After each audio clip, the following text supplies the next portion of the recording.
diri kita nih kotoran-kotoran penyakit-penyakit rohani. Rasulullah sallallahu alaihi wasallam bersabda, "Iyyakum wal hasada, fa innal hasada yakulul hasanat." Jauhkanlah oleh engkau sifat hasad, sifat dengki, iri hati. Sesungguhnya sifat hasad, hasud itu akan makan kebaikanmu. Sebagaimana api makan kayu bakar. Kita sholat, kita puasa, kita beramal baik. Amal kita numpuk kayak tumpukan kayu bakar. Tetapi sedikit ada sifat sentimen terhadap orang lain. Hasud terhadap orang lain. Maka semua amal kita yang numpuk ini akan dibakar oleh sifat hasudnya itu. Sebagaimana api yang membakar kayu bakar. Na'udzubillah. Oleh sebab itu kita tidak boleh iri hati dengan orang lain. Percayalah bahwa nasib itu yang mengatur Allah. Di dalam Al-Quran Allah menyatakan ahum yaksimuna rahmata rabbik nahnu qasamna bainahum ma'isyatahum fil hayatid dunya wa rafa'na ba'dahum fawqa ba'din darajat.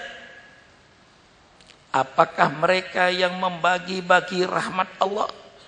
Apakah mereka kiai atau pemimpin yang membagi-bagi nikmat Allah? Tidak. Kami, kata Allah, yang membagi-bagi rahmat kami. Kami angkat sebagian. Wa rafa'na ba'dakum fawqa ba'din darajat. Ada yang diangkat oleh Allah, dikasih ilmu lebih banyak, dikasih harta lebih banyak, dikasih pangkat lebih tinggi. Itu semuanya Allah yang menentukan nasib. Mengapa? Agar manusia saling butuh dan membutuhkan. Orang yang berilmu, seorang guru membutuhkan murid, seorang kiai membutuhkan santri, seorang pemimpin membutuhkan rakyat. Rakyat pun membutuhkan pemimpin. Dijadikan oleh Allah kehidupan itu tidak sama. Maka sering saya katakan, tidak ada sekolah nasib, yang ada sekolah mencari ilmu. Apakah setelah mencari ilmu mendapat ijazah dari satu perguruan tinggi yang sama lalu nasibnya sama? Belum tentu. Ilmu boleh dituntut, usaha boleh ditiru. Orang dagang beras kaya, orang dagang batik kaya, orang dagang mebel kaya. Usaha boleh ditiru, ilmu boleh dicari, tetapi nasib di tangan Allah. Belum tentu ilmu yang sama mengakibatkan nasib yang sama. Belum tentu usaha yang sama mengakibatkan nasib yang sama. Allah yang mengatur nasib ini. Ketika saya dahulu di pesantren, kawan saya 60 orang. Terjun ke masyarakat, kiainya satu, kitabnya satu, asramanya satu. Begitu terjun ke masyarakat, ada yang menjadi pegawai negeri, ada yang jadi pengusaha kaya, sampai mundar-mandir ke Jepang. Ada yang jadi kayak saya, ada yang jadi kepala desa. Padahal dulu satu kelas, ijazahnya sama, yang tidak sama nasib. Oleh itulah Allah memperingati. Allah memperingati jangan sampai timbul sifat hasad. La tatamannau bima faddalallahu ba'dahum ala ba'd. Jangan kau berangan-angan dengan apa yang Allah berikan kepada orang lain. Mengapa Allah dijadikan tidak sama? Ada yang kaya, ada yang miskin. Dijadikan kehidupan nasib tidak sama tadi, supaya sebagian terhadap yang saling butuh membutuhkan. Orang kaya misalnya, kalau di depan saya ada orang kaya, saya minta maaf. Percayalah orang kaya bahwa kekayaan yang kau miliki itu pasti hasil keringatnya orang miskin. Sadar atau tidak sadar, kekayaan yang kau miliki itu adalah hasil keringatnya fakir miskin. Kau punya perusahaan, pabrik tekstil, pabrik apapun saja, kalau tidak ada karyawan yang kerja di pabrikmu, pabrikmu akan menjadi besi tua. Dengan adanya karyawan yang kerja di pabrikmu, orang miskin-miskin itulah yang kerja, maka kau menjadi orang kaya. Sadarilah bahwa kekayaanmu itu adalah keringatnya fakir miskin.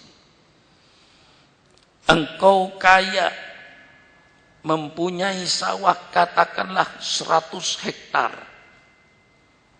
Kalau tidak ada orang miskin yang mau macul di tanah di sawahmu, tidak ada orang miskin yang mau bekerja di sawahmu, persilakan orang kaya, pacullah sawahmu 100 hektar itu, pacul sendirian. Kau akan mati macul di tengah sawah. Oleh sebab itu ini harus disadari. Siapapun orang kaya, pasti kekayaannya dari orang miskin. Orang yang miskin pun juga harus bersyukur kepada Allah. Alhamdulillah ada orang kaya. Yang kaya kasihan kepada yang miskin.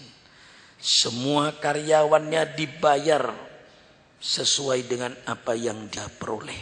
Tidak ada penindasan manusia terhadap manusia. Tidak ada pemerasan manusia terhadap manusia.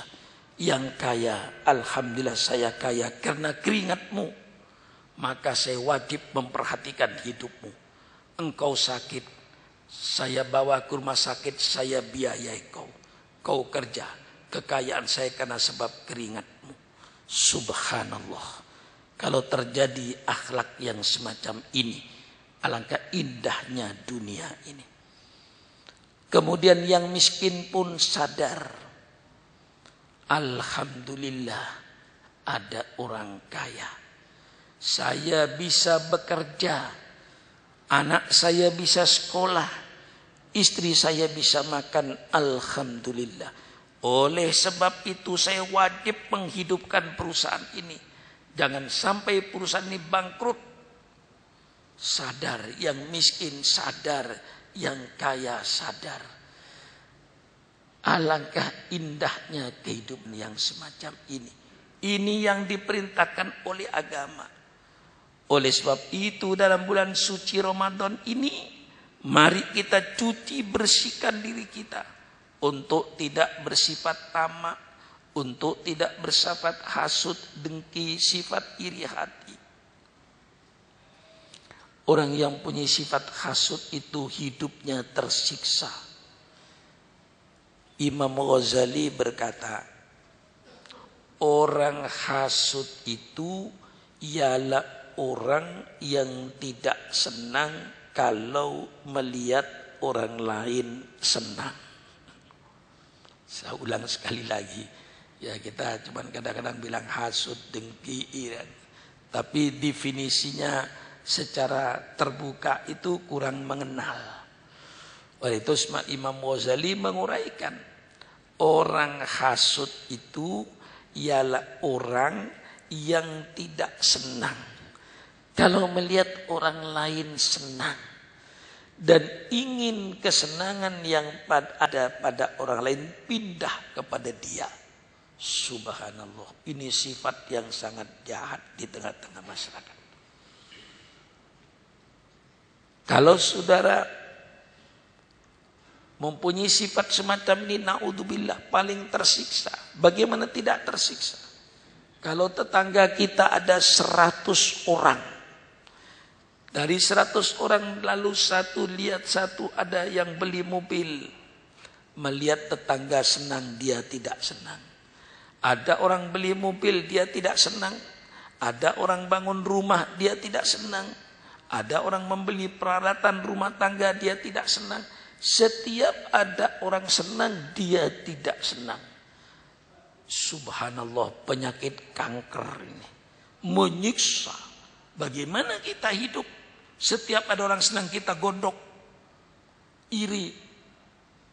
Apalagi kalau tidak dibarengi dengan iman. Begitu dia hasut, dengki tidak tercapai, cari dukun, cari tukang sihir. Subhanallah, subhanallah. Lah, mari dalam bulan suci Ramadan kita perdalam bahwa nasib ini diatur oleh Allah. Yang paling bagusnya manusia, orang yang menerima dengan apa yang telah diberikan oleh Allah. Syukuri apa yang ada. Mudah-mudahan Allah nanti menambah apa yang belum ada. Kadang-kadang orang yang ada saja belum disyukuri, belum dinikmati, belum disyukuri. Sudah menginginkan yang lain. Syukurilah apa yang ada. Dengan harapan mudah-mudahan Allah memberikan kita apa yang belum ada. Tapi yang terpenting syukuri apa yang ada. Maka sifat ini dipupuklah dalam bulan suci Ramadan. Jangan dengki dengan orang. Jangan bernafsu tamak, serakah. Bulan Ramadan dijadikan bulan untuk melatih diri menjadi orang dermawan. Karena biasanya orang itu mempunyai sifat kikir, sifat pelit. Sifat kikir dan sifat pelit itu tidak lebih dan tidak kurang. Karena diakibatkan daripada cinta sama harta yang luar biasa. Hubbud dunia ini, cinta sama harta ini, itu juga termasuk penyakit. Karena cintanya sama hartanya, maka timbullah penyakit baru yang namanya penyakit pelit, medit, koret. Nah, ini bulan Ramadan dilatihkan oleh Allah supaya banyak bersedekah. Sedekah bulan suci Ramadan 10 kali lipat daripada sedekah di luar bulan suci Ramadan. Subhanallah. Supaya kita dilatih. Ya, kalau orang sudah cinta kepada dunia, lalu pun dia besar pelit, jangankan sama orang, sama dirinya juga pelit. Punya duit di saku 100.000. Karena cinta sama duit 100.000, dia mau pergi ke Kebayoran Baru, tidak mau dia naik taksi. Kalau perlu jalan kaki. Mengapa jalan kaki? Takut duitnya yang 100.000 lepas. Di tengah jalan haus, dia tidak mau minum. Kalau perlu minum air tawar saja, cari sumur. Mengapa?